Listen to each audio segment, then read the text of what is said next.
We start off with that major story tonight. For the first time, we're getting a look at the Charlotte priests who have been credibly accused of child sex abuse in the Catholic Church. Today, the Diocese of Charlotte released a list of clergy who have been credibly accused since its inception in 1972. We've been pushing for this information for years. It lists 14 priests who worked in the Charlotte Diocese when they were accused. Of those, only 5 are still living today. The list laid out 43 priests in total, all served in Charlotte in the area at some point.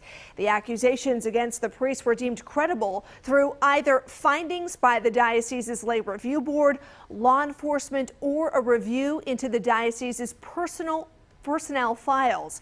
Channel 9's Tina Terry joins us live tonight outside the Charlotte Diocese in South Charlotte. And Tina, we know that you questioned one of the priests who helped put this list together.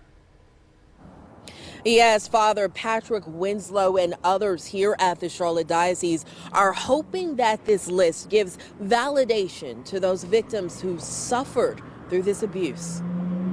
The Charlotte Diocese has finally revealed these 14 clergy credibly accused of child sexual abuse, names Channel 9 pushed for more than a year. There are some who say that the list that you released today should have been released earlier. So what is your direct response to that criticism? I would say that different religious communities and dioceses have operated on a slightly different timeline.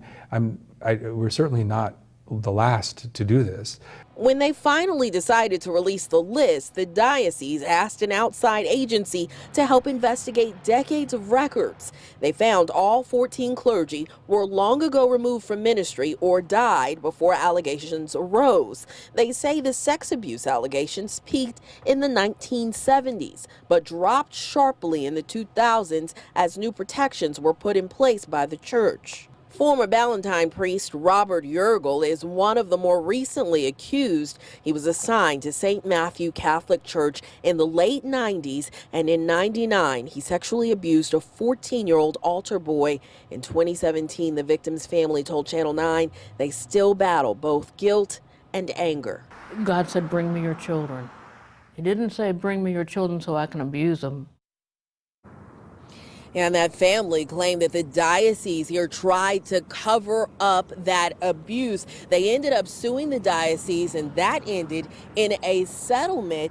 Now, tonight coming up at 6 o'clock, I asked leadership here if they uncovered a pattern of cover-ups in this latest investigation. Hear what they had to say at 6. Allison. And we will be interested to hear what they have to tell you. Tina, thank you. We'll see you soon.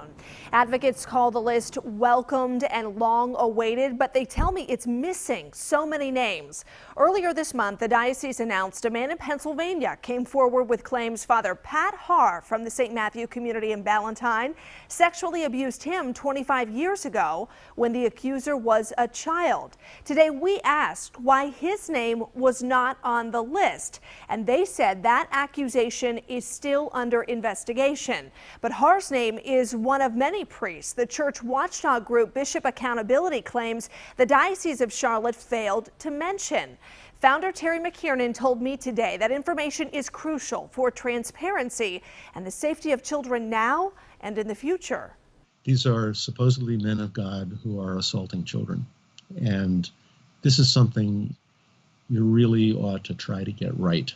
And so I would say that they need to add the people that they missed the first time around. Bishop Accountability is also calling for more details on the specific allegations of abuse and for the Charlotte Diocese to publish the dates of priests' assignment histories to clearly answer questions about how often priests were moved and why.